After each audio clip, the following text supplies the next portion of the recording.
Hey guys, welcome to Study IQ. I'm Nisha Chaudhary and I'll be teaching you English for the next 1 year. और जो starting में कुछ months में हमारी briefings रहेंगी, briefing यानी मैं आपको बीच बीच में जो चीज़ें बताऊंगी वो मैं हिंदी में रखूंगी, क्योंकि हमारे मैक्सिमम जो स्टूडेंट्स हैं इस कोर्स के वो हिंदी मीडियम से हैं। तो एक बार स्टार्टिंग में 2-3 महीने मैं आपसे इंटरेक्शन जो है हिंदी में रखूंगी, और जब एक स्टेज पे आके आप कंफर्टेबल हो जाओगे लैंग्वेज के साथ में, उस टाइम में हम कम्प्लीटली इंग्लिश में कर देंगे इसे। चलिए स्टार्ट करते हैं। आज है हमारी फर्स्ट क्लास। अब फर्स्ट क्लास में हम देखते हैं क्या क्या चीज़ें हमारे लिए ज़रूरी हैं, किन किन चीज़ों पे हम फोकस करेंगे, वो सभी देखते हैं एक बार। देखिए, किसी भी लैंग्वेज को समझने के लिए 4 चीज़ें बहुत ज़रूरी होती हैं, और यहाँ पे स्पेसिफिकली इंग्लिश की बात करें तो 4 चीज़ें आती हैं: listening, writing, reading and speaking. Practising, खैर ये तो हर एक चीज़ में प्रैक्टिस आप जितनी करोगे उतना आप अच्छे से परफॉर्म कर पाओगे। बेसिकली ये 4 चीज़ें होती हैं। अच्छा, लिसनिंग पे आते हैं एक बार स्टार्टिंग में।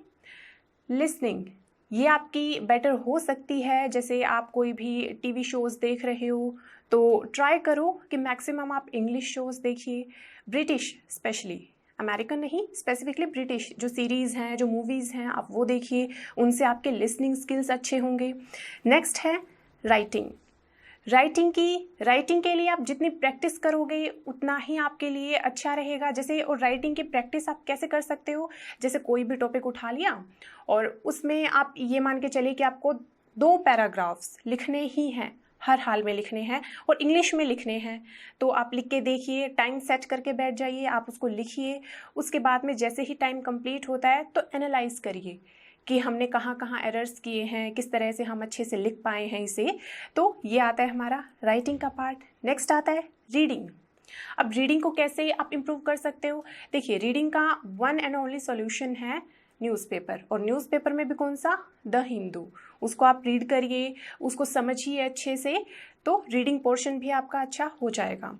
अच्छा, रीडिंग में एक पोर्शन रहता है प्रोनाउंसिएशन का, कि आप पढ़ तो ले रहे हो, उसको बहुत अच्छे से पढ़ रहे हो, लेकिन जब बात आती है किसी भी वर्ड को प्रोनाउंस करने की तो आप उसकी प्रोनाउंसिएशन बिल्कुल गड़बड़ कर देते हो, तो वो नहीं होनी चाहिए। नेक्स्ट है स्पीकिंग। जो लास्ट पार्ट हमारा रहता है वो है स्पीकिंग का, यानी कम्युनिकेशन का। अब देखिए, स्पीकिंग में हम तभी आ सकते हैं जब हमारी लिसनिंग हो, राइटिंग हो और रीडिंग हो, यानी ये तीनों पार्ट्स जो हमारे अच्छे हैं तभी हम स्पीकिंग पे आ सकते हैं। क्योंकि आप ये देखिए, अगर आपको बेसिक चीज़ें ही नहीं पता होंगी किसी भी लैंग्वेज की तो आप कैसे उसको बोलने पे आ जाओगे? तो बेसिक अंडरस्टैंडिंग होनी ज़रूरी है, और ये जो फर्स्ट 3 पार्ट्स हैं, लिसनिंग, राइटिंग एंड रीडिंग, तो ये बेसिक हैं। इनके बाद में हम आ सकते हैं स्पीकिंग पे। तो हमारी जो एजुकेशन है, बेशक अगर आप हिंदी मीडियम से हो, लेकिन आपको लिसनिंग मीन्स आप सुन के अच्छे से पहचान लेते हो कि सामने वाला क्या कहना चाह रहा है। आपकी राइटिंग और आपकी रीडिंग ये तो अच्छी है ही, मैं ये मान के चलती हूँ कि आपकी ये चीज़ें तो अच्छी हैं ही।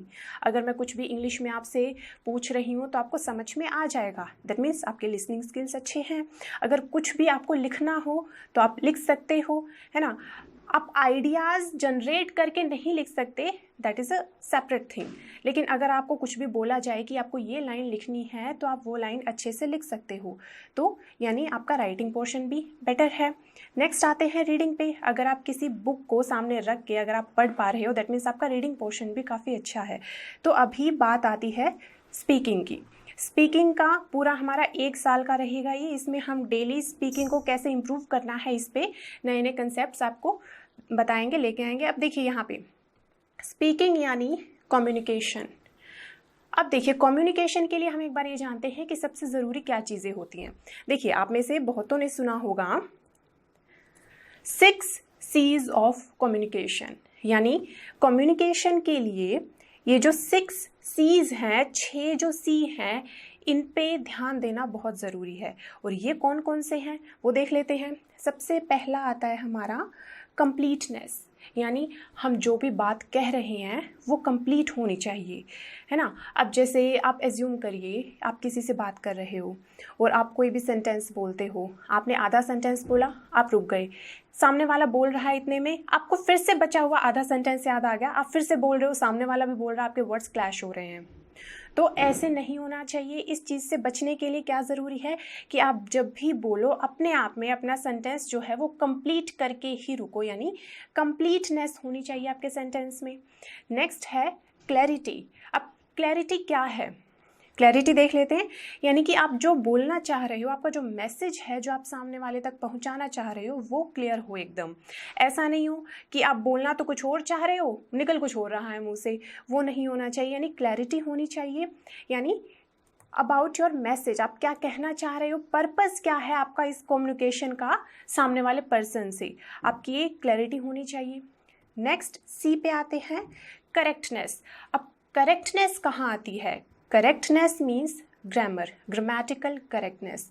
यानी अब जो बोलना चाह रहे हो, चलो ठीक है, देखिए आप कंप्लीट भी बोल लोगे सेंटेंस को, आपको ये भी पता है क्या बात करनी है सामने वाले से, किस टॉपिक पे बात करनी है, दैट मीन्स क्लैरिटी भी है आपके पास, लेकिन करेक्टनेस नहीं है। यानी करेक्ट ग्रामर आपको नहीं आती तो आप नहीं कर पाओगे, तो आप गलत बोलोगे, आपका इंप्रेशन वहाँ डाउन हो जाएगा। ग्रामर, हमारे इस कोर्स में हम ग्रामर पे भी फोकस करेंगे।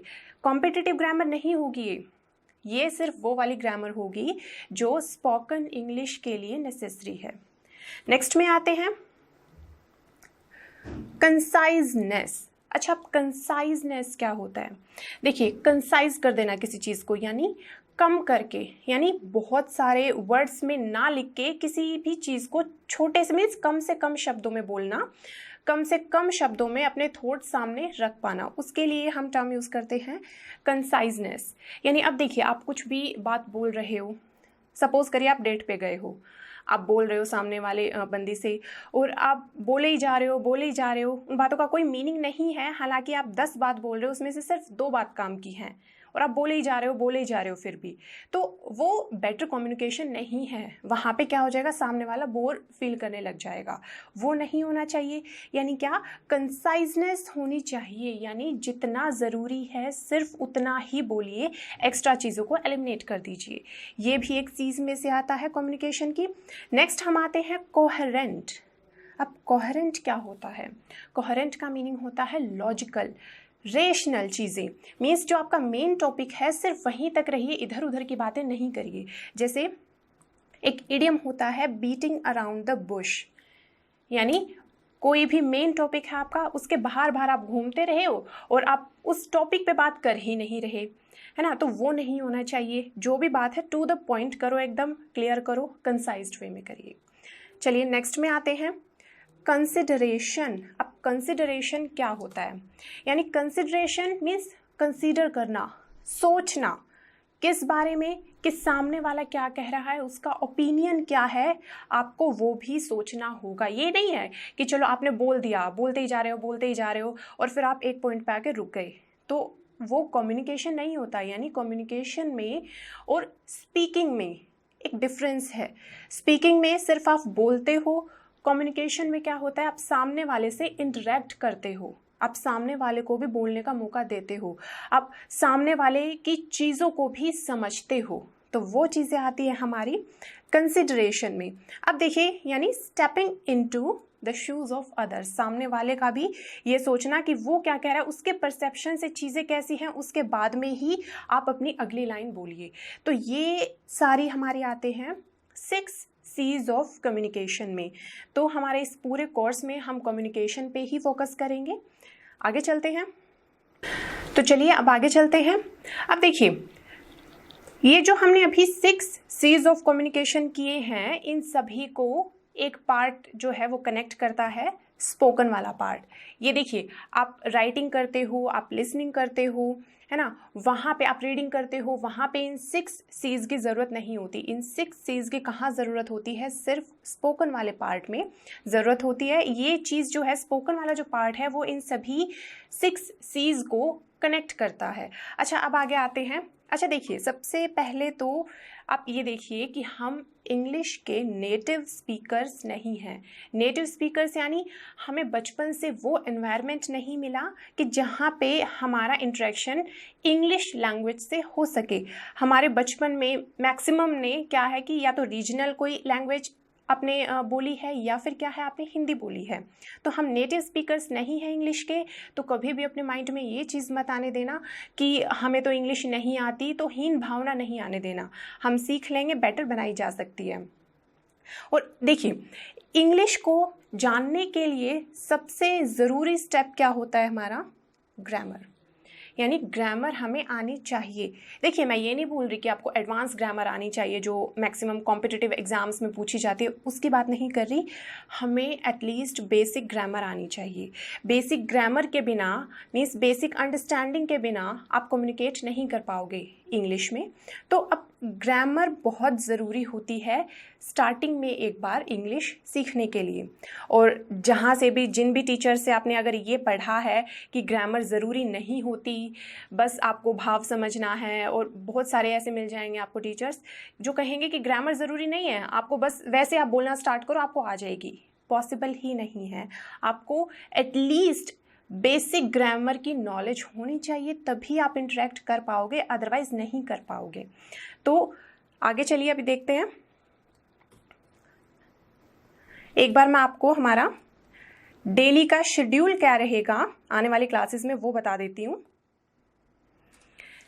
देखिए, हमारा डेली का शेड्यूल क्या रहेगा, एक बार हम वो देख लेते हैं। डेली में एक तो देखिए, क्लास हो गई, हर क्लास के बाद में मैं आपको एक टास्क दिया करूँगी, वो आपको करना है, और उस टास्क के जो आंसर्स होंगे वो मैं नेक्स्ट क्लास में स्टार्टिंग में रखूँगी। तो ये हमारा डेली का रहेगा, क्योंकि देखिए यहाँ से मैं आपको बता दूँगी, लेकिन उसके बाद में जब तक आप प्रैक्टिस नहीं करोगे, आप अपने आप से मेहनत नहीं करोगे, तब तक फ़ायदा नहीं होगा। तो मैं हर क्लास के एंड में आपको टास्क दिया करूँगी, आपको वो कंप्लीट करना है, और नेक्स्ट क्लास में फिर मैं क्या करूँगी, आपको पूरा एक्सप्लेन कर दिया करूँगी। तो हमारे लगभग 6 से 8 मिनट्स का ये रहेगा कि जो पहले वाले दिन का जो टास्क है उसे हम कवर करेंगे। उसके बाद में देखिए, बेसिक ग्रामर हमारी रहेगी क्लास के ड्यूरेशन में अप्रोक्स 20 मिनट्स। बेसिक ग्रामर हम करेंगे, बेसिक बिल्कुल बेसिक, यानी अब जैसे आय है, आय के साथ में आप हैज़ लगाओगे या हैव लगाओगे, बहुत ज़रूरी है ये चीज़ें, ये आती हैं बेसिक ग्रामर में, हम ये कवर करेंगे। नेक्स्ट है ट्रांसलेशन। अब देखिए, स्पोकन इंग्लिश की क्लासेस हैं तो ट्रांसलेशन तो आपको करना होगा, ये चीज़ तो बहुत ज़रूरी है, ये रहेगी। और यहाँ पे ये वेरी करेगा टाइम, कई बार क्या होगा, ये चलो ठीक है 10 मिनट्स का सेशन रहेगा, कई बार क्या होगा ये 10 के बजाय हो सकता है आपका 30 मिनट्स तक भी खिंच जाए, एक्सट्रैक्ट हो जाए। तो यानी ट्रांसलेशन का हमारा रहेगा इसमें। अच्छा, प्रोनाउंसिएशन, ये आप इनमें साथ के साथ देखोगे, मैं आपको बताती रहूँगी कि जो वर्ड है पर्टिकुलर, इसे हम ऐसे नहीं बल्कि ऐसे प्रोनाउंस करते हैं, तो ये प्रोनाउंसिएशन का आपका रहेगा पार्ट। नेक्स्ट है वोकैबुलरी। अच्छा, इसमें ये नहीं है कि हम सिर्फ ट्रांसलेशन वाले ही पार्ट को रखेंगे, सिर्फ ग्रामर को ही रखेंगे। देखिए, हम वोकैबुलरी को भी इसमें इंक्लूड करेंगे, और वोकैबुलरी कौन सी, जो हमारी डेली लाइफ में यूज़ होती है, जो बहुत बेसिक सी है। मैं आपको फिर से बता रही हूँ, ये वो वाली वोकैबुलरी नहीं होगी जो किसी भी एग्ज़ाम में आती है, मीन्स एग्ज़ाम ओरिएंटेड नहीं होगी। ये सिर्फ वो वोकैबुलरी होगी जो हमारी डेली लाइफ में यूज़ होती है, जिसका हमें मैक्सिमम, जैसे बहुत सारी ऐसी चीज़ें हैं जिनका हमें मीनिंग नहीं पता होता, हमें हिंदी में पता है, हमें इंग्लिश में नहीं पता उनका मीनिंग, तो वो सारी हम कवर करेंगे यहाँ पे वोकैबुलरी सेक्शन में। वोकैबुलरी में आपके रहेंगे स्पेसिफिकली वर्ड्स रहेंगे, और इनके अलावा आपके रहेंगी फ्रेजल वर्ब्स। फ्रेजल वर्ब्स रहेंगी। एक्चुअली क्या होता है, जो फ्रेजल वर्ब्स है ना, ये इनफॉर्मल लैंग्वेज में आती है, यानी ये सिर्फ बोलचाल की भाषा में ही आती है, ये फॉर्मल में, राइटिंग में, ऐसे राइटिंग वगैरह में नहीं यूज़ होती। तो क्योंकि हम स्पोकन कर रहे हैं यहाँ पे, तो फ्रेजल वर्ब्स भी बहुत सारी रहेंगी, ये भी मैं आपको बताऊँगी किस तरह से आप इंक्लूड कर सकते हो अपने स्पोकन वाले पार्ट में, क्योंकि वोकैबुलरी बहुत ज़रूरी सेक्शन हो जाता है। अब देखिए, आप कोई बात कहना चाह रहे हो सामने वाले से, आपको पता भी है हिंदी में कि हाँ मुझे ये बात करनी है, लेकिन जैसे आप बोलने के लिए जैसे मुंह खोलते हो, आपके पास वर्ड्स नहीं है कि उसे बोलते क्या है इंग्लिश में, आपको ये नहीं पता। तो इससे बचने के लिए वोकैबुलरी बहुत ज़रूरी है। नेक्स्ट में आते हैं sentences based on that vocabulary. अच्छा, ऐसा नहीं रहेगा कि एक वर्ड है, मैंने आपको उसका मीनिंग बता दिया एंड दैट्स इट, उस वर्ड को मैं प्रॉपर सेंटेंस में आपको यूज़ करके बताऊंगी कि इस वर्ड को कैसे हम किसी भी सेंटेंस में यूज़ कर सकते हैं, ताकि आपको उसका यूसेज पता हो। देखिए, जब तक आपको यूसेज नहीं पता ना, तब तक कोई फ़ायदा नहीं है किसी भी वर्ड को याद करने का। अभी भी आप में से मैक्सिमम स्टूडेंट्स को बहुत सारे वर्ड्स याद होंगे, बहुत अच्छी वोकैब भी होगी उनकी, लेकिन क्या है, प्रॉब्लम कहाँ आती है, जब इंटरेक्ट करते हैं हम किसी पर्सन से इंग्लिश में, तो वहाँ पे हम उन्हें उन वर्ड्स को सेंटेंसेस में नहीं यूज़ कर पाते। तो इससे बचने का एक ही तरीका है कि हम सेंटेंसेस में भी उन वर्ड्स को यूज़ करें, डेली लाइफ में इंक्लूड करें और बोल के देखें। तो ये भी मैं आपको करवाऊंगी यहाँ पे। और उसके बाद में उस पर्टिकुलर डे का टास्क रहेगा। आपको बताया था ना मैंने स्टार्टिंग में कि हर एक लेक्चर के एंड में मैं आपको टास्क दिया करूँगी, ताकि नेक्स्ट क्लास के स्टार्टिंग में मैं वो टास्क उठा सकूँ, उसका पूरा आपको सोल्यूशन बता सकूँ। तो ये वही टास्क है which will be explained in the fourth coming session. Fourth coming means आगे आने वाले सेशन में जो डिस्कस होगा। तो ये हमारा शेड्यूल रहेगा फॉर इनिशियल डेज के लिए। अच्छा देखिए, ये जो शेड्यूल है हमारा, ये सिर्फ इनिशियल डेज के लिए है। यानी ये जो ग्रामर वाला जो पोर्शन है ना, स्पेसिफिकली ये पार्ट, कि अब आप ये सोचोगे कि मैं पूरे 365 डेज आपको ग्रामर का थोड़ा थोड़ा बताऊंगी, नहीं। ये सिर्फ तब तक है जब तक आपको बेसिक इंग्लिश नहीं आ जाती। स्टार्टिंग के 2 से 3 महीने रहेगा बस, वो भी मैंने शायद ज़्यादा बता दिया, बहुत कम ही रहेगा ये। और जैसे ही ये कंप्लीट होता है बेसिक ग्रामर का, तो उसके बाद में यानी इनिशियल डेज के बाद में हम आ जाएंगे सिचुएशनल कॉन्वर्सेशन में। अच्छा, सिचुएशनल कॉन्वर्सेशन क्या होती है? देखिए, सिचुएशन, कोई भी सिचुएशन आपको दे दी जाए, जैसे यहाँ पे एग्जांपल ले रही हूँ मैं, हायरिंग अ कैब, कैब को हायर करना। खैर अभी तो ऑनलाइन होता है सब कुछ, तो एक बार हम नेक्स्ट पे आते हैं। जैसे ये है एट द एयरपोर्ट, अगर आप जैसे एयरपोर्ट पे हो तो वहाँ पे आपको कैसे वहाँ के स्टाफ से इंटरेक्ट करना है, तो ये क्या होगी, ये एक हमारी सिचुएशन हो गई। अब इस सिचुएशन में किस तरह से हम कन्वर्स कर पा रहे हैं सामने वाले पर्सन से, तो ये सारी चीज़ें आती हैं आपके सिचुएशनल कॉन्वर्सेशन में। यहाँ पे क्या रहते हैं, डायलॉग्स रहते हैं, यानी कुछ सामने वाला पर्सन बोल रहा है, फिर आपको उसका रिप्लाई करना है। तो ये हम सारी चीज़ें करेंगे जब इनिशियल डेज हमारे ख़त्म हो जाएंगे, यानी इनिशियल डेज की जो ग्रामर है वो हम कवर कर लेंगे। इतनी ग्रामर हमें आ जाएगी कि हम अपनी बात सामने रख सकें। उसके बाद में हम स्विच कर जाएंगे किस पे, सिचुएशनल कॉन्वर्सेशन पे। इसमें कुछ भी हो सकता है, जैसे ये है थिएटर में गए हो आप, तो वहाँ पे आप किस तरह से इंटरेक्ट करोगे। बैंक में आप गए हो तो वहाँ पे किस तरह का इंटरेक्शन होता है, वहाँ के लिए कौन कौन से वर्ड्स जो हैं आप यूज़ कर सकते हो, ये सारी चीज़ें। अब जैसे आप कलीग्स के साथ हो, सारे इंग्लिश में कॉन्वर्सेशन कर रहे हैं, तो वहाँ पे आप क्या क्या बोल सकते हो, किस तरह से आप अपने थॉट्स को उनके सामने रख सकते हो, ये सारी चीज़ें हमारी रहेंगी सिचुएशनल कॉन्वर्सेशंस में।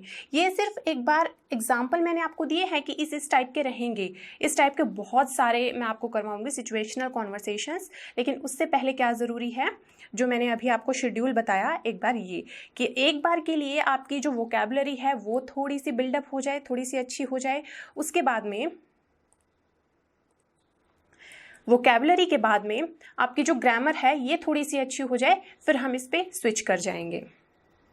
अच्छा, अब देखिए, किसी भी लैंग्वेज को सीखने के लिए ज़रूरी होता है पार्ट्स ऑफ स्पीच को जानना, उसके उस लैंग्वेज के पार्ट्स ऑफ स्पीच को जानना। यानी उस लैंग्वेज में जो एक सेंटेंस होता है उसमें क्या क्या चीज़ें रहती हैं। तो यहाँ देखिए, पार्ट्स ऑफ स्पीच में इंग्लिश में क्या क्या रहता है। देखिए, ये बचपन में लगभग सबने ये पढ़ा होगा। अगर वो हिंदी मीडियम से है, मैं तब भी बता रही हूँ, आपने ज़रूर पढ़ा होगा ये नाउन। नाउन क्या होता है, प्रोनाउन आपने सुना होगा, एडजेक्टिव्स, वर्ब्स, एडवर्ब्स, ये सारी चीज़ें आपने सुनी होंगी। इन सभी चीज़ों को मिला के ही एक सेंटेंस बनता है। पार्ट्स ऑफ स्पीच को मिला के एक सेंटेंस बनता है, और हमें यहाँ पे सेंटेंसेस ही सीखने हैं। तो एक बार थोड़ी थोड़ी नॉलेज हमें इनकी होनी भी ज़रूरी है, पार्ट्स ऑफ स्पीच की होनी भी ज़रूरी है। तो चलिए देखते हैं एक बार पार्ट्स ऑफ स्पीच में क्या क्या रहता है। जैसे ये हो गया नाउन। अच्छा, अब मैं आपको ये नहीं बताऊंगी कि नाउन यानी name of a particular person, place, thing, ये सारी चीज़ें नहीं। सिर्फ इतना जान लो, नाउन यानी क्या है, नाम, बस इतना जान लो, ये आपके लिए काफ़ी है। दूसरा, अच्छा, इसमें भी आपको सिर्फ इतना जानना है कि कौन सी चीज़ें जो हैं वो गिनी जा सकती हैं, कौन सी ऐसी चीज़ें हैं जो गिनी नहीं जा सकती किसी भी नाम में। दैट्स इट, बस इतना सा। मैं आपको वहाँ पे नहीं लेके जाऊँगी कि proper noun, common noun, abstract noun, ये सारे मैं डिटेल्स में नहीं लेके जाऊँगी क्योंकि वो ज़रूरी नहीं होते स्पोकन के लिए। बस इतना जान लो, जैसे नाउन यानी नाम, गिना जा सकता है या नहीं। जैसे स्टार्स हैं, अनकाउंटेबल, गिने नहीं जा सकते, है ना। अब जैसे पेन, बहुत सारे पेन अगर रखे हैं, हाँ वो गिने जा सकते हैं। बस इतना जान लो, यानी नाउन कोई भी नाम गिने जा सकते हैं या नहीं। नेक्स्ट होता है, जैसे पार्ट ऑफ स्पीच में आते हैं प्रोनाउन। अब प्रोनाउन क्या होते हैं, आपने हिंदी में पढ़े होंगे सर्वनाम, और अगर हिंदी में भी चलो कोई ना नहीं अगर आपने पढ़े तो मैं बता देती हूँ। जैसे नाम की जगह पे जो हमारे वर्ड्स यूज़ होते हैं ना, उनको बोलते हैं हम प्रोनाउन।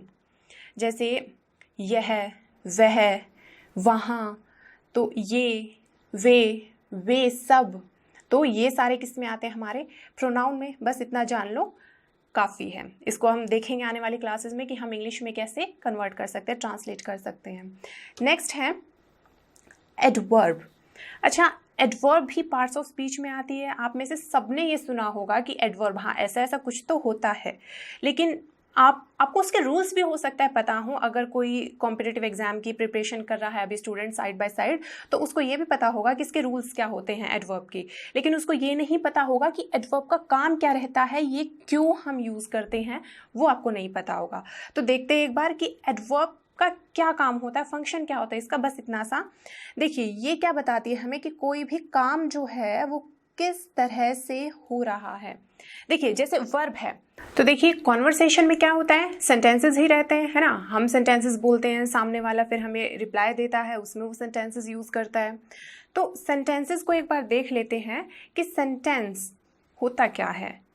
अब देखिए, आपने एक और टर्म सुनी होगी, फ्रेज। जैसे हमने अभी कहा था फ्रेजल वर्ब्स, हमने अभी डिस्कस किया था, तो वही वाला फ्रेज है ये कि फ्रेज क्या होता है और सेंटेंस क्या होता है। एक बार वो हम थोड़ा सा देख लेते हैं।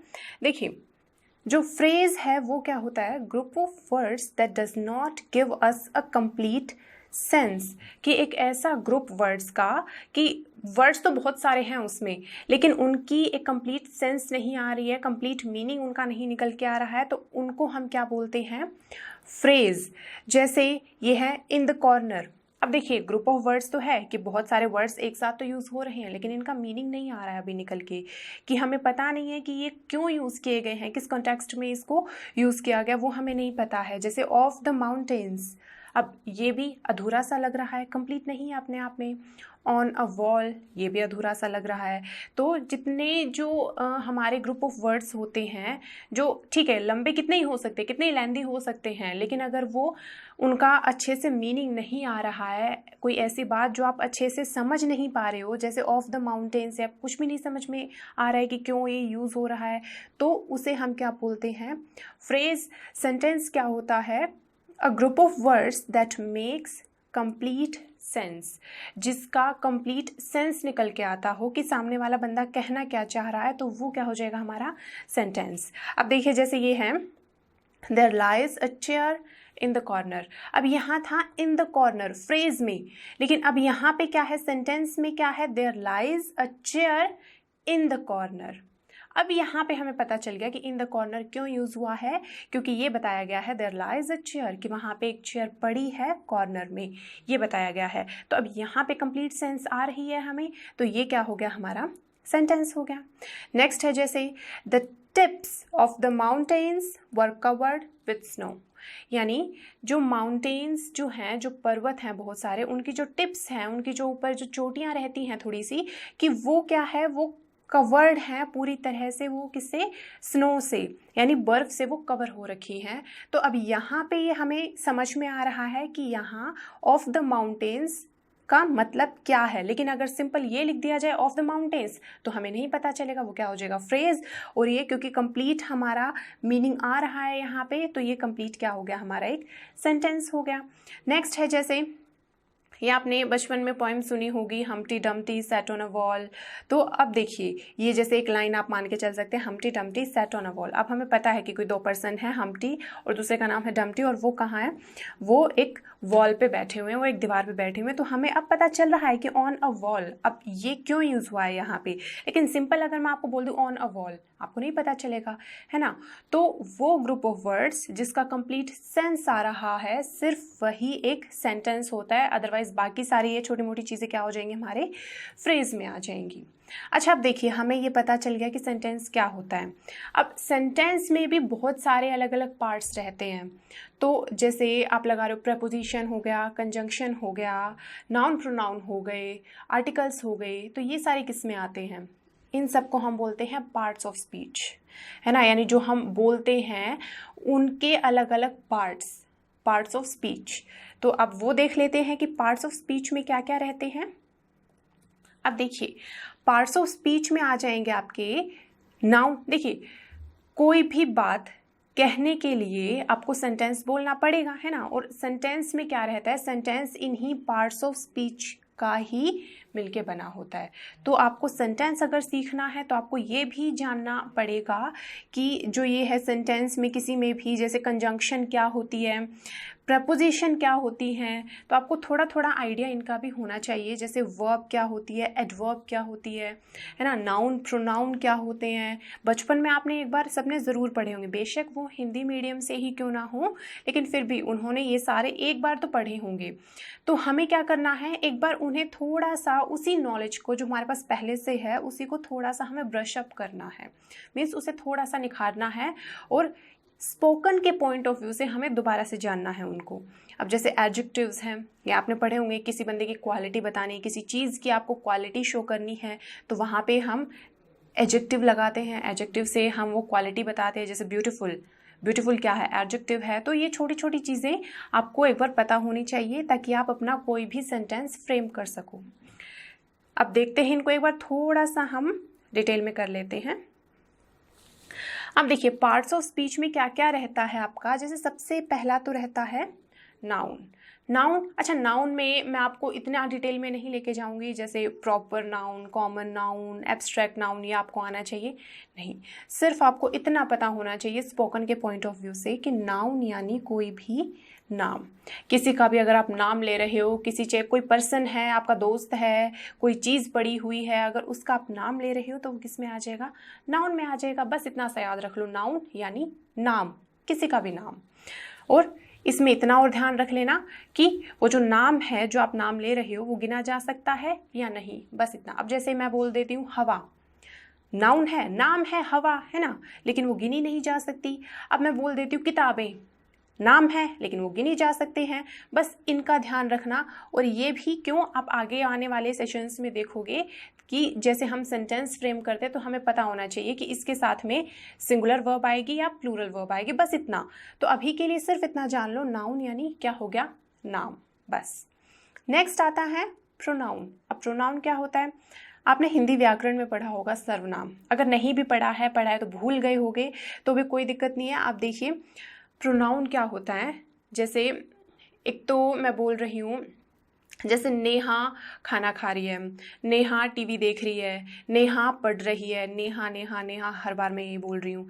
एक मैंने ये कहा कि नेहा खाना खा रही है, वह टीवी देख रही है, उसके बाद में वह पढ़ेगी, उसके बाद में वह ये करेगी, तो जो वह है ना, ये किस में आ जाएगा, प्रोनाउन में। बस इतना ध्यान रखिएगा, है ना। प्रोनाउन में क्या क्या कौन से वर्ड्स आते हैं, जैसे वे, वो, वह सब, तो ये सारे किस में आ जाएंगे, हमारे प्रोनाउन में। नेक्स्ट है वर्ब। वर्ब क्या होता है, वर्ब के लिए सिर्फ इतना ध्यान रख लेना कि वर्ब क्या है, कोई भी काम, जो भी आप काम करते हो वो वर्ब में आता है। मैं बोल रही हूँ तो ये वर्ब है, स्पीकिंग, है ना। आप लोग पढ़ रहे हो, है ना, आप सुन रहे हो, लिसनिंग, ये भी वर्ब हो गई। तो जो भी हम बोलते हैं, मीन्स जो भी हम एक्शंस करते हैं वो सारे किस में आ जाएंगे, हमारे वर्ब में हो जाएंगे, है ना। अवस्था भी हो सकती है, जैसे आप क्या हो, स्टूडेंट हो, है ना, तो ये अवस्था है आपकी, है ना। अब जैसे मैं टीचर हूँ, तो ये सारी चीज़ें भी हम वर्ब में ही कवर करेंगे। लेकिन बेसिकली आप सिर्फ इतना ध्यान रखना कि अभी के लिए वर्ब यानी कोई भी काम, दैट्स इट, वो वर्ब। एक बार देख लेते हैं। नाउन कोई भी नाम, प्रोनाउन यह वह वे सब वो सारे ये सारे, ये किस में आ जाएगा आपका प्रोनाउन में। वर्ब कोई भी काम, वो वर्ब हो गया। नेक्स्ट में आते हैं एडवर्ब। अच्छा, एडवर्ब आपने सबने किसी ना किसी स्टेज पे स्कूल लाइफ में या उसके बाद में कॉम्पिटिटिव की जब आप तैयारी की होगी आपने, तब आपने ये नाम तो सुना होगा कि एडवर्ब, हाँ ऐसा ऐसा कुछ होता है। लेकिन आप में से बहुतों को नहीं ये याद कि नहीं पता ये कि एडवर्ब एक्चुअल में क्यों यूज़ होते हैं, होते क्या हैं एडवर्ब्स। तो देख लेते हैं एक बार, बिल्कुल सिंपल भाषा में हम देख लेते हैं क्या होते हैं एडवर्ब। देखो, जैसे हमने अभी ये पढ़ा, वर्ब क्या होता है, कोई काम, है ना। अब वो जो काम है वो किस तरह से हो रहा है ये हमें बताती है एडवर्ब। कोई काम किस तरह से हो रहा है, कितनी तेज़ी से वो काम हो रहा है, ये किस में आ जाएगा एडवर्ब में। कितनी बार कोई काम हो रहा है ये हमें पता चल जाएगा एडवर्ब से, है ना। एक तो हो जाए ऑलवेज की मीन्स ये तो हमेशा ही होता है, तो ऑलवेज एडवर्ब है ना।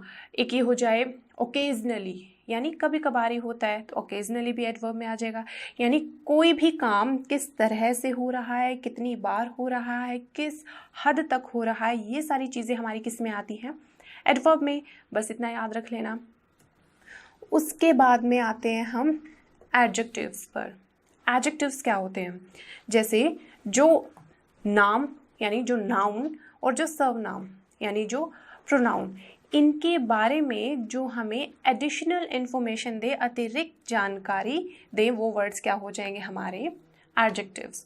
जैसे अगर किसी जैसे बुक की बात की जाए तो यह बुक पतली है, यह बुक मोटी है, तो पतली मोटी ये किस में आ जाएंगे हमारे एडजेक्टिव्स में। यानी तो क्या है, क्वालिटीज़ या फिर जिसके बारे में एडिशनल इन्फॉर्मेशन दी जाए वो किस में आ जाएगी हमारे एडजेक्टिव में। तो एक बार मैं ना आपको बेसिक सा बताती जा रही हूँ, उसके बाद में हम ये करेंगे, अच्छे से कवर करेंगे, इनसे सेंटेंसेस भी बहुत सारे फ्रेम करेंगे। बस एक बार के लिए आप ये जान लो कि होते क्या हैं, दैट्स इट। अब देखिए अगले पार्ट्स ऑफ स्पीच में आते हैं हम। अगला है प्रपोजिशन। अब यहाँ देखिए, प्रपोजिशन से हमें क्या पता चलता है, प्रपोजिशन हम क्यों लगाते हैं। आपने जैसे पढ़ा होगा in, at, on, under, above, below, ये सारे किस में आते हैं हमारे प्रपोजिशंस में। तो ये हम क्यों यूज़ करते हैं, इनकी रेलेवेंस क्या है किसी भी सेंटेंस में, वो देख लेते हैं। प्रपोजिशन हमें बताते हैं जगह, दिशा, है ना, डायरेक्शन की, अप डाउन, है ना, बिलो, अबोव, ये सारे प्रपोजिशन में आते हैं। समय, टाइम, तो ये सारी हमें चीज़ें पता चल जाती है किससे, प्रपोजिशन से। अभी अगर आप किसी से बात कर रहे हो और अगर आपको वहाँ पे किसी को टाइम बताना है या किसी को कोई डायरेक्शन बतानी है, तो आप किसका यूज़ करोगे, आप प्रपोजिशन का यूज़ कर लोगे, है ना। और आगे चलते हैं कंजंक्शन में। अब कंजंक्शन क्या होते हैं, संयोजक। ये तो हो गया शुद्ध हिंदी का वर्ड संयोजक। और हम नॉर्मल हमारे जो पार्लेंस है, जो बोलचाल की भाषा है, उसमें क्या बोलते हैं, जोड़ने वाले शब्द, कि ऐसे वर्ड्स जो दो चीज़ों को जोड़ सकते हैं, वो किस में आ जाएंगे, कंजंक्शन में। अब देखिए, हो सकता है आपकी बात जो है, जो आप कहना चाह रहे हो, वो एक सेंटेंस में कंप्लीट ना हो, आपको 2-3 सेंटेंसेस उसकी जगह यूज़ करने पड़े। तो ऐसे केसेस में क्या करोगे, आप उन दोनों तीनों सेंटेंसेस को कनेक्ट करने के लिए जिस वर्ड को यूज़ करोगे ना, वो क्या हो जाएगी हमारी कंजंक्शन। नेक्स्ट में आते हैं इंटरजेक्शन। अब इंटरजेक्शन क्या होती है, ओह आर्टिकल रह गया बीच में, ओके। आर्टिकल्स का आपको पता है क्या होते हैं, ए एंड द, इनको हम यूज़ करते हैं। उसके बाद में आते हैं हम इंटरजेक्शन पे। अब इंटरजेक्शंस क्या होती हैं, अब देखिए ये किसी कॉम्पिटिटिव में नहीं आती, कॉम्पिटिटिव एग्जाम में नहीं आती इंटरजेक्शंस, लेकिन अब स्पोकन की बात आ रही है तो वहाँ पे तो आएंगी ये चीज़ें। अब देखिए, ये वो वर्ड्स होते हैं जो हमारे इमोशंस को एक्सप्रेस करते हैं, यानी हम सडनली जो भी फील करने लग जाते हैं ना, उन्हें हम दिखाते हैं इंटरजेक्शन से। तो अब देखिए, जैसे कुछ वर्ड्स हैं, जैसे ओ, वाओ, यू, ओ, ये तो बहुत यूज़ होता है, श, तो ये सारे किस में आ जाएंगे हमारे इंटरजेक्शन में। इनको बोलते हैं इंटरजेक्शंस। तो ये हमारे थे कुछ पार्ट्स ऑफ स्पीच जो सेंटेंसेस फॉर्मेशन में यूज होने वाले हैं। अच्छा, अब देखिए, जैसे यहाँ पे मैंने नाउन, वर्ब, एडवर्ब और एडजेक्टिव इन्हें रेड में रखा है। क्यों? क्योंकि देखिए, जो आप वोकैबुलरी जो आप पढ़ोगे, जो आप वर्ड्स आप याद करते हो, उनमें भी ये अलग अलग होते हैं। जैसे अभी कोई भी जैसे सेंटेंस है तो आप बोल रहे हो, जैसे यह पेन सुंदर है, सुंदर वर्ड यूज हो गया। इस पेन की सुंदरता बहुत ज्यादा है, अब क्या यूज हुआ है? सुंदरता। तो अब जैसे कितने सुंदर ढंग से लिखा जाता है इस पेन से, तो सुंदर ढंग से, तो आप देख रहे हो है ना, सुंदर, सुंदरता, सुंदर ढंग से। और एक और मैं कहूँ, इस पेन का सौंदर्य ही बहुत अलग है, सौंदर्य है। तो देख रहे हो, सेंस एक ही है लेकिन कितने अलग अलग वर्ड्स यूज हो रहे हैं यहाँ पे। तो जैसे हम हिंदी में इतने वर्ड्स यूज करते हैं, वैसे ही इंग्लिश में भी सिर्फ एक ब्यूटीफुल बोल देने से काम नहीं चलता। इंग्लिश में भी बहुत सारे वर्ड्स को हमें ऐसे यूज करना पड़ेगा। ये डिपेंड करता है कि कहाँ पे किसकी रिक्वायरमेंट होगी। तो अब देखिए, अब अगर मैं ये कहूँ यह पेन बहुत सुंदर है, वो तो आपको सही लगेगा। यह पेन बहुत सुंदरता है, ये तो सेंस नहीं बनी, है ना। यह पेन बहुत सुंदर ढंग से है, ये भी नहीं सेंस बनी, है ना। तो आप देख रहे हो ना, जैसे हिंदी में सेंस नहीं बन रही है, वैसे ही इंग्लिश में भी नहीं बनती। सिर्फ एक वर्ड जो है वो ज़रूरी नहीं है कि हर जगह फिट हो जाए, उसके अलग अलग वर्जन आपको चाहिए होंगे, और वो अलग अलग वर्जन वोकैबुलरी में रहते हैं। उसका नाउन वर्जन क्या होगा, उसका वर्ब वर्जन क्या होगा, उसका एडजेक्टिव वर्जन क्या होगा, उसका एडवर्ब वर्जन क्या होगा। तो अब देखिए, जैसे एक वर्ड है ब्यूटी, अब सुंदरता, इसके लिए हम टर्म यूज करते हैं ब्यूटी। अब जैसे मैं कहूँ इसे और सुंदर बनाना पड़ेगा, तो वहाँ पे मैं ब्यूटी बोल के काम नहीं चला सकती, वहाँ पे हमें क्या बोलना पड़ेगा? ब्यूटीफाई करना होगा इसे, यानी ये जो है ब्यूटीफाई, यानी इसे हमें सुंदर बनाना होगा। नेक्स्ट है, अब यहाँ पे एडजेक्टिव फॉर्म की अगर बात की जाए, यानी ब्यूटीफुल। अब यहाँ पे देखिए, यहाँ पे फुल ऐड हो गया एंड में, तो एडजेक्टिव फॉर्म हो गई इसकी। नेक्स्ट है ब्यूटीफुली, अब यहाँ पे एक और ly भी लग गया, यानी अब ये क्या होगी? हमारी एडवर्ब फॉर्म हो गई, है ना। अगर कहीं पे भी हमें ये चाहिए है कि सुंदरता पूर्वक या सुंदर ढंग से, अगर इस सेंस में हमें कुछ यूज करना है, तो वहाँ पे हमें ब्यूटीफुली यूज करना होगा, वहाँ पे हम ब्यूटी बोल के काम नहीं चला सकते। तो इसी तरह से, अच्छा, आपने जैसे डिक्शनरी में आपने बहुत जगह देखा होगा कि क्या रहता है, वहाँ पे ब्रैकेट में दिए रहते हैं, जैसे वी है, ADJ ये रहता है ब्रैकेट में, है ना, ADV ये रहता है ब्रैकेट में। तो ये सब क्या रहते हैं? ये वही है कि आप सेंटेंस में आपको किस चीज़ की रिक्वायरमेंट है, जिसकी आपको ज़रूरत है ना, किसी भी वर्ड का सिर्फ वो एक पार्ट आप उठा लो वहाँ से, बस। तो अब देखिए आगे, जैसे एक वर्ड है टेरर, अब इसका मीनिंग होता है डर। अब इसी को अगर मैं ये कहूँ कि उसने मुझे डरा दिया, तो मैं क्या बोलूँगी? मैं वहाँ पे टेरर को नहीं यूज़ कर सकती। यहाँ पे अब सेंस किसकी आ रही है? डरा दिया, डरा देना, है ना। तो यहाँ पे टेरिफाई बोलना पड़ेगा मुझे, वहाँ पे टेरर नहीं बोल सकती मैं।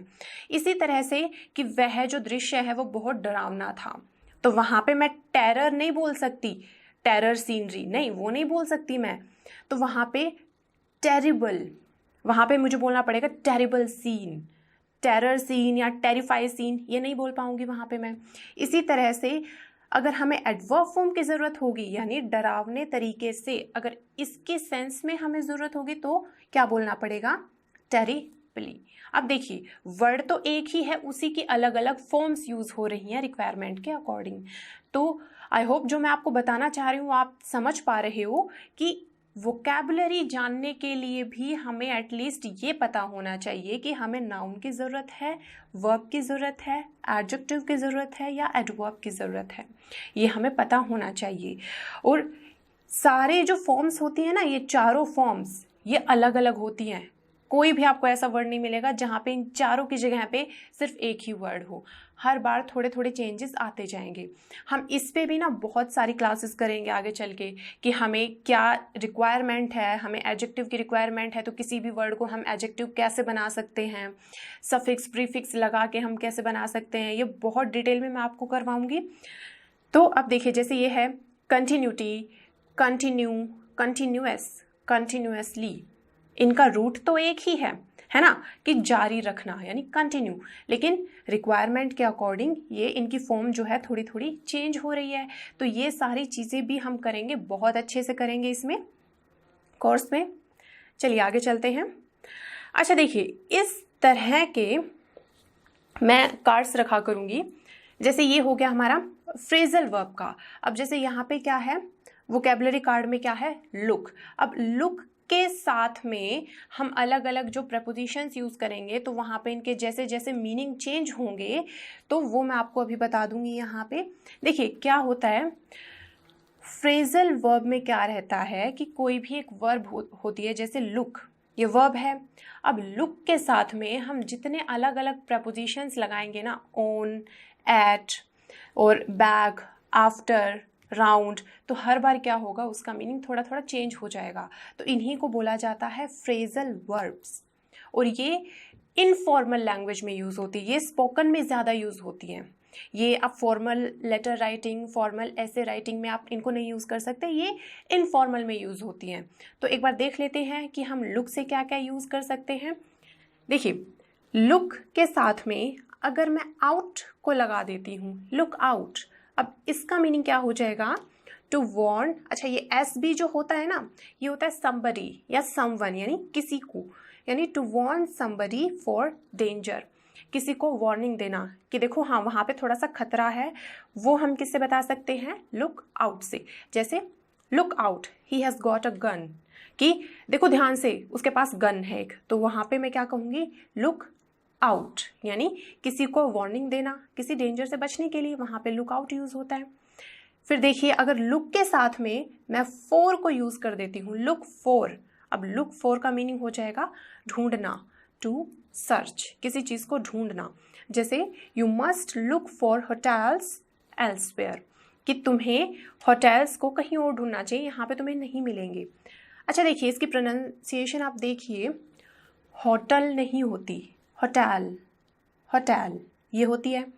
इसी तरह से जैसे यहाँ पे अभी ये टर्म यूज़ हुई थी, ही और अपोस्ट्रॉफी एस, ये लिखा गया था यहाँ पे हिज गॉट अ गन, है ना।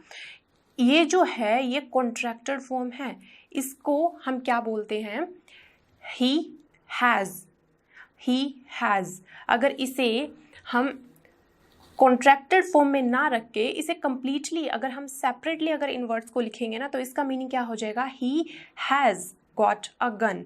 लेकिन यहाँ पे क्या होता है, स्पोकन के टाइम में क्या होता है कि हम कॉन्ट्रैक्ट कर देते हैं किसी भी वर्ड को, मीन्स कम से कम, ताकि हमें बोलना पड़े, किसी भी वर्ड को हमें छोटा बनाना पड़े, तो उसके लिए हम क्या कर देते हैं, कॉन्ट्रैक्ट कर देते हैं उसे। तो इस वजह से हम इसे ही अपोस्ट्रोफी एस यूँ लिख सकते हैं। नेक्स्ट में आते हैं, लुक फॉर हो गया यानी कुछ ढूंढना। नेक्स्ट में आते हैं लुक इन। अब लुक इन किसे बोलते हैं वो देख लेते हैं, टू पे अ शॉर्ट विजिट, यानी कहीं पे एक शॉर्ट विजिट पे करना। जैसे हमारे गेस्ट आते हैं ना घर पे, कि एक बार आए, बस कहीं जा रहे थे तो, लेकिन उन्होंने सोचा कि रास्ते में है तो एक बार जाते जाते हो आए वहाँ पे भी, उसके लिए हम टर्म यूज़ करते हैं लुक इन।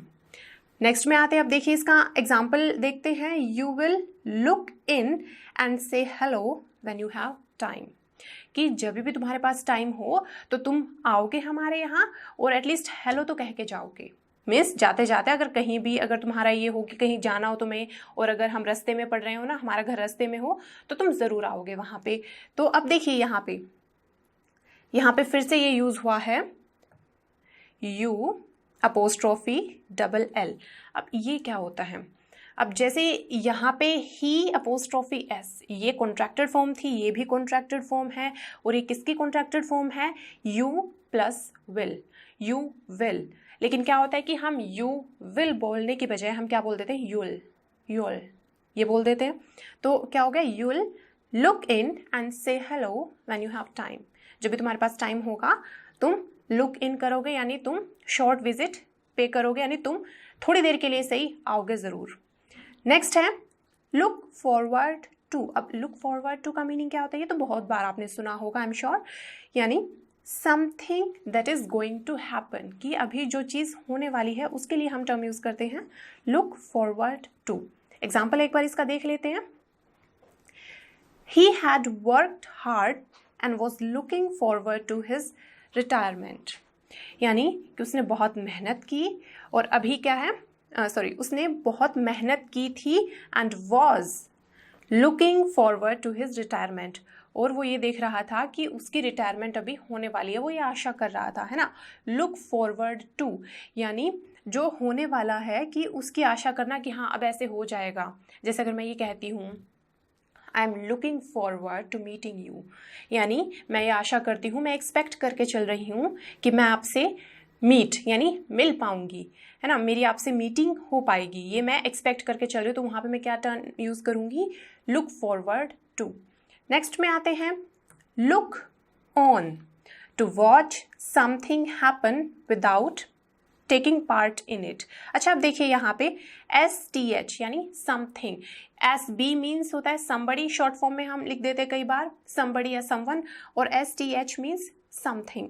तो यहाँ पे लुक ऑन का क्या मीनिंग हो गया कि कुछ चीज़ वैसे ही नॉर्मली देखना, बस आप उसमें पार्टिसिपेट नहीं कर रहे, बस आप उसको दूर से देख रहे हो। तो अब देखिए जैसे look on the bright side no one was badly hurt. अब देखिए आपका कोई कोई नॉन पर्सन है, वो आपको आके बताता है कि इस तरह से एक्सीडेंट हो गया था छोटा सा, तो आप उसको क्या बोल के कंसोल करोगे, look at the bright side, कि देखिए थोड़ी सी इसके ना ब्राइट साइड पे ये देखिए कि एटलीस्ट कोई हर्ट नहीं हुआ, आप ये देखिए, है ना। आपने पार्टिसिपेट नहीं किया, आप उस एक्टिविटी में आप नहीं थे, लेकिन आप उसको बोल रहे हो, है ना, कि look on the bright side, कि आप वहाँ पे देखिए, ब्राइट साइड में देखिए कि कोई हर्ट नहीं हुआ। तो इस तरह से हम यूज़ करते हैं लुक ऑन का। नेक्स्ट है लुक राउंड। अब ये फिर से वही हो गया, to visit a place and look at the things in it, किसी जगह पे जाना और ये देखना कि वहाँ पे किस तरह से क्या क्या अरेंजमेंट्स हो रखी हैं, उसको हम रिप्रेजेंट करते हैं लुक राउंड से। अब जैसे एग्जाम्पल में आते हैं, I'll spend all day looking round the city, यानी मैं ऐसे ही पूरे शहर में ऐसे ही घूमते हुए देखते हुए पूरे शहर को पूरा दिन निकाल सकता हूँ। तो ये है लुक राउंड, मीन्स ऐसे ही मुआयना करना, ऐसे ही बस घूमते हुए देखना कि किस चीज़ कौन सी चीज़ कहाँ पे प्रेजेंट है। फिर आते हैं हम लुक आफ्टर। अब लुक आफ्टर आप किसके लिए यूज़ करते हो, means to take care of something या समबडी, आपको किसी की केयर करनी हो और ये आपको शो करना हो, केयर को आपको शो करना हो, तो वहाँ पे आप क्या टर्म यूज़ करोगे, लुक आफ्टर। अब यहाँ देखिए SB और STH यानी समबडी, किसी पर्सन के लिए भी हम इसे यूज़ कर सकते हैं। STH यानी समथिंग, किसी चीज़ के लिए भी हम इसे यूज़ कर सकते हैं। हो सकता है जैसे आपका कोई पेट है, आपको बहुत अच्छा लगता है, आप उसकी बहुत केयर करते हो, उसके लिए भी आप टर्म यूज़ कर सकते हो क्या, लुक आफ्टर। अच्छा कोई चीज़ है समथिंग, स्पेसिफिकली आपका फ़ोन, तो वहाँ पे भी आप ये चीज़ यूज़ कर सकते हो क्या, लुक आफ्टर, यानी उसकी देखभाल करना। एग्जाम्पल देख लेते हैं, he is not competent to look after young children. अब यहाँ पे जो, अच्छा अब देखिए हमने थोड़ी देर पहले किया था, अब यहाँ पे ये था ही अपोस्ट्रोफी एस। अब यहाँ पे मैंने इसका मीनिंग आपको बताया था, ही हैज़, जब हमने आउट वाला केस किया था, he has got a gun, है ना। और यहाँ पे जो है ना आफ्टर वाले केस में ही अपोस्ट्रोफी एस, अब यहाँ पे ये ही हैज़ नहीं है, यहाँ पे ये क्या है, ही इज़ की शॉर्ट फॉर्म है ये। अब देखिए अभी आप ये देखोगे कि अभी तो आपने कहा था ही अपोस्ट्रोफी एस, वो हैज़ होता है, अभी आप बोल रहे हो इज़ होता है। तो देखिए दोनों के केस में हम इसे यूज़ कर सकते हैं। अगर ही इज़ है तो वहाँ पे भी देखिए इज़ में भी एंड में एस आ रहा है, तो उसे भी हम कॉन्ट्रैक्ट करके अगर लिखेंगे सिंपल एस लगा देंगे। और जैसे अगर आप ही हैज़ बोल रहे हो, वहाँ पे भी एंड में एस आ रहा है, कॉन्ट्रैक्ट करके लिखेंगे तो एंडिंग वाला जो एस है वो लग जाएगा। तो वहाँ पे ही इज़ भी बोला जा सकता है, ही हैज़ भी बोला जा सकता है, डिपेंड करता है कि आपका जो सेंटेंस है उसकी रिक्वायरमेंट क्या है। तो यहाँ पे देखिए, यहाँ पे ये ही इज़ है, he is not competent to look after young children, कि वो इतना कॉम्पिटेंट नहीं है, इतना सक्षम नहीं है कि वो जो है छोटे बच्चों की देखभाल कर सके, इसका ये मीनिंग हो जाएगा। चलिए नेक्स्ट में आते हैं, लुक बैक। अब लुक बैक को हम कब यूज़ कर सकते हैं? देखिए बैक का मीनिंग आपको पता है, यानी बैक क्या होता है? पीछे। तो लुक बैक का मीनिंग अगर हम देखें तो पीछे देखना। अब पीछे देखना ये नहीं है कि पीछे मुड़ के देखने लग जाओ, उसका ये मीनिंग नहीं होता इसका लुक बैक का। लुक बैक का मीनिंग क्या है? To think about past time, जो पास्ट में आपका टाइम जा चुका है उसके बारे में अगर आप सोचते हो तो आप क्या कहोगे आप वहाँ पे? Look back. जैसे आप देखिए एग्जाम्पल में, when I look back I can see where we went wrong, यानी जब मैं पीछे मुड़ के देखती हूँ तो मैं देख पाती हूँ कि हम कहाँ गलत हो गए थे। यानी अगर कोई दो पर्सन है, उनका रिलेशन है, वो अभी बहुत अच्छा नहीं रहा जितना एक टाइम पे होता था, तो क्या सोचते हैं कि जब मैं पीछे मुड़ के देखता हूँ तो हाँ, तो मैं ये देख पाता हूँ कि कहाँ कहाँ हमसे गलतियाँ हुई हैं। यानी लुक बैक क्या हो गया? To think about past. Next है लुक अहेड। अब ये क्या हो जाएगा? इसका उल्टा हो जाएगा, है ना। बैक यानी पीछे देखना, पीछे मुड़ के देखना समय में, और लुक अहेड यानी आगे देखना। अब यहाँ पे देखिए, to think about future, future का सोचना।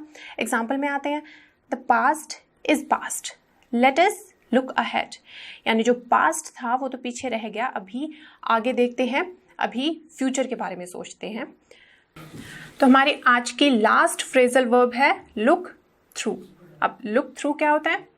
टू एग्जामिन और टू रीड क्विकली, यानी टू एग्जामिन, एग्जामिन का मीनिंग क्या हो जाएगा? केयरफुली, कि बहुत बारीकी से देखना, एंड क्विकली, और जल्दी जल्दी देखना, है ना। जैसे नॉर्मली स्टूडेंट्स क्या करते हैं, एग्ज़ाम से जस्ट पहले वाले दिन जो है वो क्या करते हैं, फटाफट से अपने सारे नोट्स को देखते हैं क्विकली, है ना, बारीकी से देखते हैं, तो वो क्या हो जाएगा? लुक थ्रू, ये हो जाएगा। एग्जाम्पल में आते हैं, He looked through his notes before the lecture। अब यहाँ पे किसी टीचर की बात हो रही है कि उसने क्या किया कि अपने जो नोट्स हैं उसे लुक थ्रू किया लेक्चर से पहले, की लेक्चर से पहले उसने क्या किया कि एग्जामिन किया, फटाफट से उसको रीड किया, फटाफट से एक रीडिंग ली लेक्चर से पहले। तो ये थी हमारी फ्रेजल वर्ब लुक। हर एक सेशन के एंड में मैं आपके लिए ऐसे ही बहुत सारी फ्रेजल वर्ब्स लेके आऊँगी, बहुत सारे हम वोकैबुलरी कवर कर लेंगे इसके ईयर के एंड तक। तो आज की क्लास में बस इतना ही। So this is the end of the video. Be safe, stay blessed and keep practicing. Thank you.